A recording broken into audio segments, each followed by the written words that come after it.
Terima kasih Mama Ute. Sama-sama Sari. Dalam kehidupan kita seringkali kita diperhadapkan kepada suatu tragedi atau kesusahan yang bisa merusak kebahagiaan kita dan datangnya begitu tiba-tiba. Seperti mungkin ada kecelakaan, sakit penyakit atau ya musibah yang kita sendiri kaget sekali, kita tidak siap menghadapinya. Apabila peristiwa itu terjadi, apakah yang menjadi reaksi kita? Apakah kita akan kecewa dan meninggalkan Tuhan? Dan hal ini terjadi juga dalam kehidupan keluarga Bapak Arif. Seorang pengusaha travel dari Surabaya, Bapak Arif dan Ibu Yuli mengalami saat-saat di mana anak mereka divonis oleh dokter menderita kanker tulang akut. Meme kami panggil, ya normal, dia sekolah, tumbuh sehat, tidak ada sakit penyakit, bahkan dua kali dalam seminggu dia dance hip hop. Akan tetapi satu ketika dia jatuh, putri kami jatuh, kami bawa ke tukang pijit, semakin pijit bukannya semakin baik. Lalu tanggal 1 Desember 2007 kami bawa ke dokter. Kenapa? Dia bilang, Arif, tulangnya ada yang satu penyakit namanya osteosarkoma. Itu adalah kanker tulang.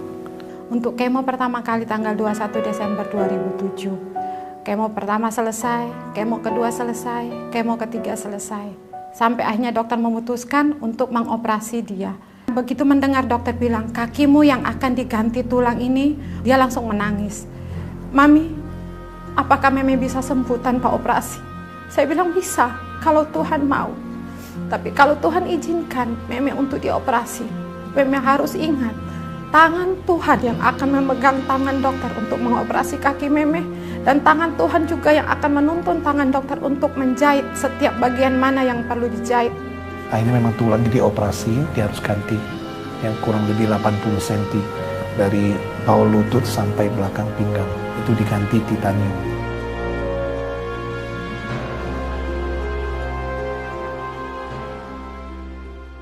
Perasaan kami hancur adalah gini, pertanyaan dia yang tidak bisa kami jawab.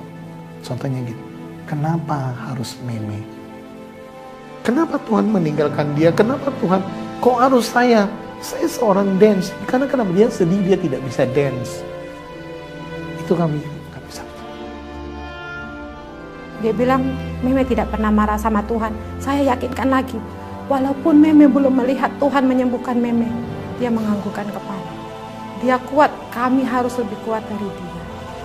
Tanggal 3 November 2008, dia sudah tidak mau makan. Dia bilang badannya sudah tidak enak. Dia tidak mau makan, saya bawa dia kembali ke rumah sakit. Tepatnya 1 minggu sebelum dia meninggal, kami nggak tahu kenapa dia begitu senang dengan lagu Sayapmu. Ada kata-kata yang aku berserah, tapi aku tidak menyerah. Dia tidak akan menyerah dalam hidupnya, dalam kondisinya, tapi dia berserah kepada Tuhan.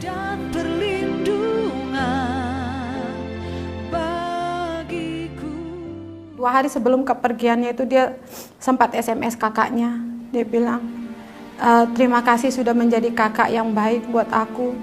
Kalau aku lihat foto-foto kecil kita dulu, aku jadi kangen. I miss you, I love you. 2 kali berturut-turut, kondisi yang sakit. Doa untuk kakaknya. Tuhan berkatin kakaknya, berkatin kokonya, Koko Yeria, berkatin sekolahnya, berkatin papi mami, memberi kekuatan untuk menjaga Meme. Sebelum nafas terakhir malam, tanggal 10 pagi, saya peluk dia sepanjang malam. Dia bilang gini,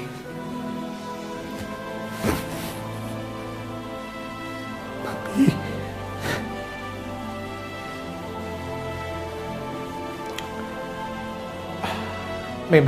Meme sudah capek. Tuhan Yesus tolong. Sudah.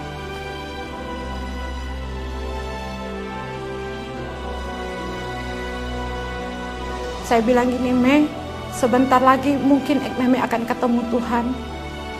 Sebentar lagi mungkin Meme akan dibawa Tuhan terbang tinggi seperti lagu yang Meme nyanyikan.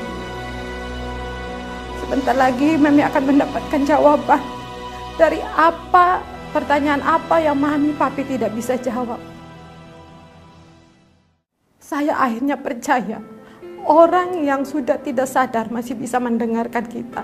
Karena pada saat saya ngomong begitu, air matanya langsung keluar. Itu terakhir kalimat saya untuk dia. Dan setelah itu saya hanya memperdengarkan lagu dengan sayapmu untuk dia. Sampai mengantar kepergian dia. Dengan sayapmu ku akan terbang tinggi. Di tengah badai hidup, ku tak menyerah. Kau kekuatan dan perlindungan bagiku. Pertolonganku di tempat maha tinggi. Ku mengangkat tanganku, aku berserah. Hidup kita bukan milik kita. Apapun yang kita miliki hanya sementara. Hanya dipercayakan pada kita. Kita cuma diminta memanage, mempertanggungjawabkannya. Itu semuanya adalah milik Tuhan. Di dalam Tuhan tidak ada yang hilang.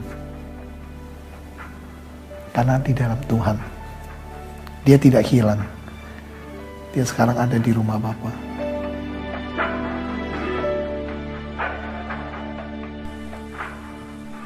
Malam hari ini Bapak Arif dan Ibu Yuli ada bersama-sama dengan kita. Saya mengenal keluarga ini dengan baik dan melalui kesaksian mereka, reaksi mereka terhadap apa yang terjadi dalam kehidupan mereka saat ini sangat-sangat menjadi berkat buat orang lain. Sebuah kehilangan akan membuahkan sebuah kemuliaan, amin. Dan bahkan buku yang mereka rilis tentang Mela putrinya menjadi salah satu buku yang terlaris di toko-toko buku saat ini. Dan saya percaya hidup kita yang menyerah, berserah, bergantung kepada Tuhan akan Tuhan pakai, akan Tuhan pilih untuk menguatkan orang-orang lain. Tepuk tangan yang meriah buat Tuhan kita Yesus. Haleluya.